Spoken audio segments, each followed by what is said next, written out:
So this is the Pearl. No, not her. This. I'm checking out San Antonio's Pearl District today. What's cool about the Pearl District, it's not really what everybody comes to see San Antonio for, but it's this cool little community or area. It used to be a brewery back in the day. Brewery shut down. I mean, you can even see this train tracks still going through. I think there may have even been a mill. And in 2001, new owners bought it. And before that, it was like a really drab place. The river that ran near was pretty much just a drainage ditch. And after they bought it, they turned it into this very quaint, cute little neighborhood. It's now got 19 different chef-owned restaurants, so very good food. It's got some condos and a couple other shops and boutiques in the area. And it's just trendy as can be, very cute and a great place to stop and get a bite to eat.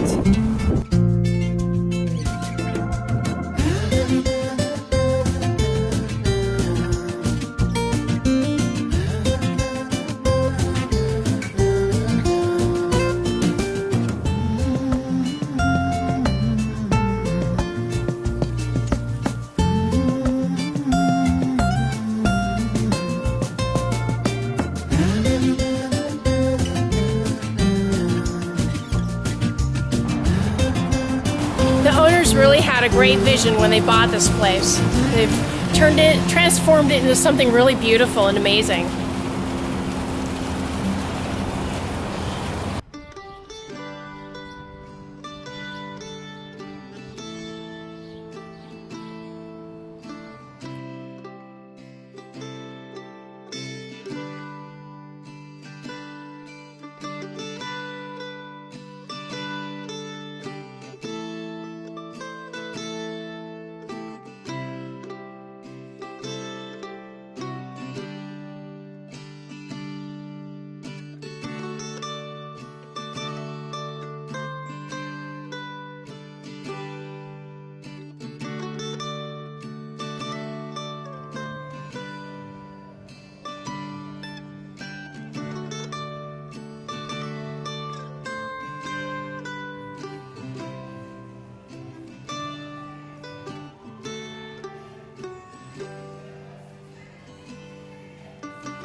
And of course, there's the Alamo. A very small building with big yards, beautiful yards, and a really big gift shop. You want to know something interesting? So 4.5 years ago, when I got my RV and left Oregon, I was planning to come here, and I'm finally here after 4.5 years. However, I won't be staying for very long. Just passing through.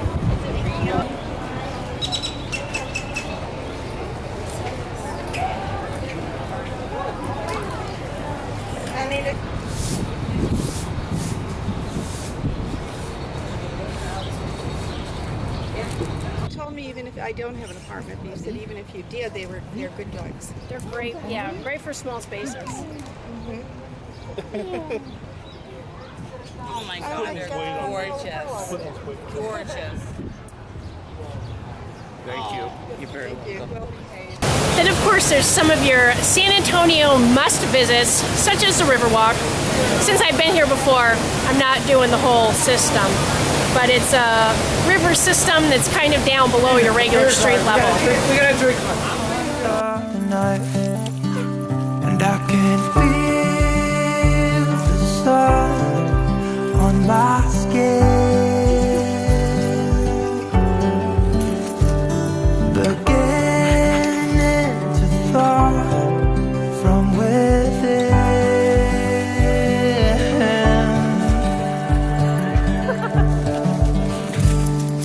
Today and not tomorrow, there's no time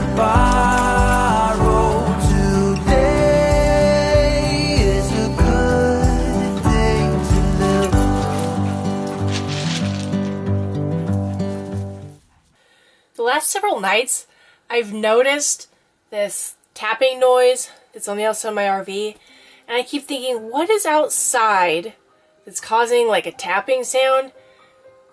And I thought, maybe it's that little latch thing that holds the door open, you know, so the wind won't blow it closed. But I went outside and it was, you know, securely up against the RV. And I thought, are leaves blowing against the RV? And I could only hear it at night. I was like, what the heck?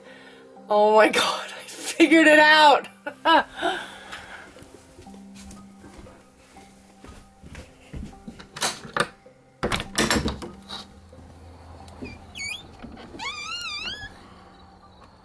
It's frickin' beetles up against my light.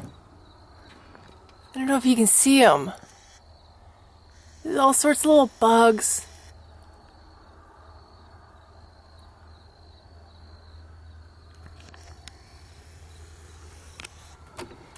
So now I turn my, that's called the scare light. I turn it off at night. And now I'm sleeping much better. It's surprising, those little clicking sounds totally kept me awake. Well, it's time to head west on our way to hopefully see Marfa Lights. I've got the doggies in the back. What I love about the Ram versus the F250, the Ram 3500 versus the F250 that I had, these dogs have so much more space back here. Of course, Chase loves to take up all the space as possible. And it's lower as well, so their heads aren't touching the ceiling of the cab. And they're lower compared to where the windows are. So this is my cockpit I've got. Up here I have my TPMS, which I can turn on. It's supposed to be out of the way.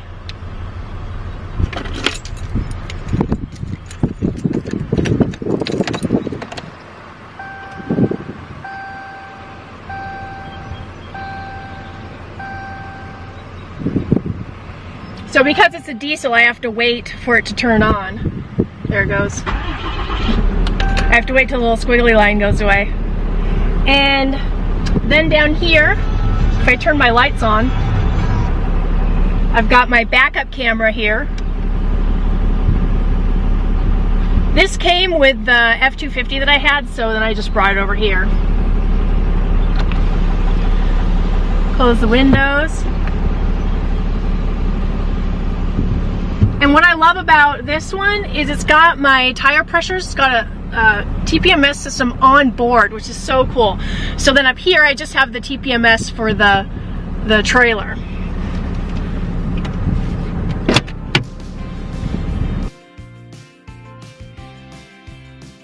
Yesterday I was noticing that I almost felt like my hand on the side was sunburned. And I thought, well, how is that? Because I don't spend time in the sun. If I do, you know, I try to make sure I have shade or I'm covered up. And I thought, well, that's weird, you know, I don't know, maybe it's just an optical illusion that the top of my hand looks a little more sunburned. And so today I was driving down the road and I get this sensation, I'm like, I literally feel like my hand is burning. And I look and it's totally in the sun. So I realized that I need to keep some of this in my truck. I mean, who'd have thought? Like, I wouldn't think, oh, I'm gonna go drive, I need to put sunscreen on. But apparently I do, because I'm actually getting burned.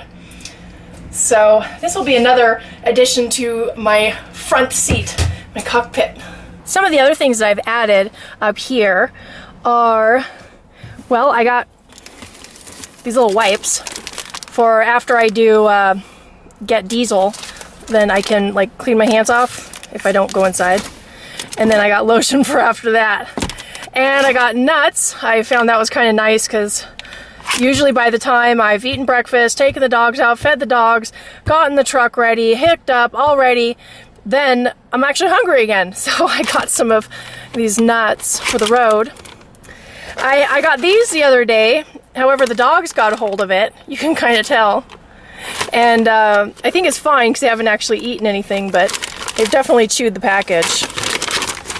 And then another thing that I keep up here is my list. This is things that I need to remember before I go. Record miles, set up backup camera, set destination and GPS, turn on driving lights, turn on tow haul mode, turn on backup camera, take my brake off, and turn on the walkie-talkie. And also this is, remember to put sunglasses on. Because sometimes I don't put them on when I leave and they're in my purse, so then I have to reach all the way down there where I keep my purse. So I'm gonna make sure to get my sunglasses out, and then that my mirrors are extended. You know, another thing that I love about this truck is, surprisingly, or maybe not surprising to some, the insurance is actually cheaper, so that's really cool. The other thing that I love about it, not only does it have the extra space and depth for the dogs in the back, but it's lower. Pearl can jump in, Chase can jump in, but sometimes he likes to be picked up. The F250, I had to have a ramp, and it was even steep with the ramp. So it's nice that they can jump in. However, because it's much closer to the ground, I have less clearance underneath. So I got to keep that in mind. It's also a lot smoother, and because of the dual rear wheels, it recovers from bumps much quicker, you know, bumps going down the highway and stuff. And because it's so smooth, if I don't have cruise control on, which I really try to stick to, and I even go just below the limit, I'll